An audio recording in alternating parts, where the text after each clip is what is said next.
Chers étudiants, bonjour. Dans ce nouveau numéro du Flash Juriste proposé par Subbarreau, nous allons traiter du secret de la confession. Le secret de la confession impacte à la fois le programme du Grand O, de droit pénal, mais également de procédure pénale.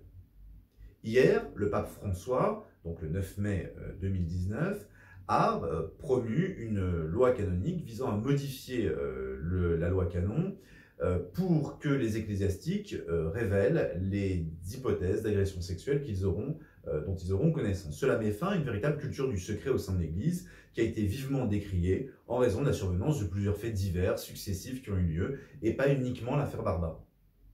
Au regard maintenant du droit à proprement parler, cela ne change pas grand-chose au regard du droit positif. En effet, la loi canon ne saurait primer ou avoir un effet en droit pénal. Néanmoins, cela peut justifier ici un nouveau mode de raisonnement.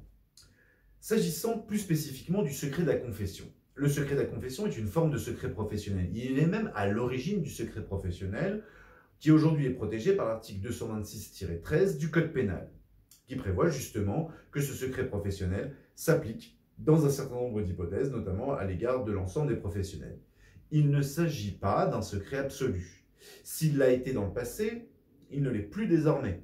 En effet, l'article 226-14 prévoit un certain nombre de possibilités de révélation, notamment dans l'hypothèse où les mineurs sont victimes de ces agissements. L'article 226-14 étant un texte spécial, il déroge au texte général qui est l'article 226-13. Il s'agit d'une hypothèse d'ordre ou d'autorisation de la loi pénale qui permet de transgresser une infraction. Ainsi, il est indiqué dans les dernières dispositions de cet article 226-14 que celui qui dénonce des faits conformément à cet article ne peut encourir ni sanction pénale, ni sanction civile, ni d'ailleurs sanction disciplinaire. De la sorte, il s'agit là d'une véritable immunité à l'égard de celui qui s'affranchit du secret professionnel afin de révéler de tels agissements. Certes, pour autant, le secret professionnel et le secret de la confession permettent de cacher un certain nombre d'infractions. Comment savoir si des éléments ont été conservés secrets si personne ne le révèle à proprement parler?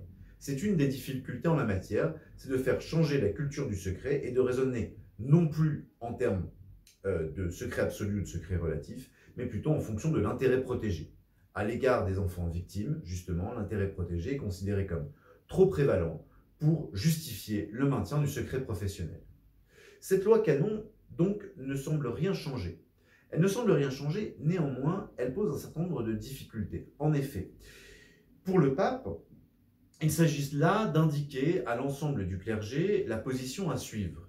Il va de soi qu'il peut, ici, pour les membres du clergé, jusqu'à présent, il pouvait être justifié le fait que le secret était imposé par, justement, la loi canonique. Est-ce que cet argument était valable devant les juridictions? La réponse est négative, comme on le voit dans l'affaire Barbarin. En effet, une loi canonique ne peut pas déroger à la loi civile, à la loi ordinaire. Plus encore, cet élément-là ne pouvait pas justifier, pour l'ecclésiastique concerné, ça ne pouvait pas justifier de sa part le fait de pouvoir justifier ses agissements en invoquant, par exemple, l'ordre ici de son autorité hiérarchique. En effet, même si l'on a la possibilité, par le biais de l'ordre de son autorité hiérarchique, d'avoir une cause d'irresponsabilité pénale, eh bien, cela ne s'applique pas dans l'hypothèse où la hiérarchie en question est une hiérarchie religieuse. Ça ne s'applique que dans l'hypothèse d'une autorité civile, militaire ou administrative.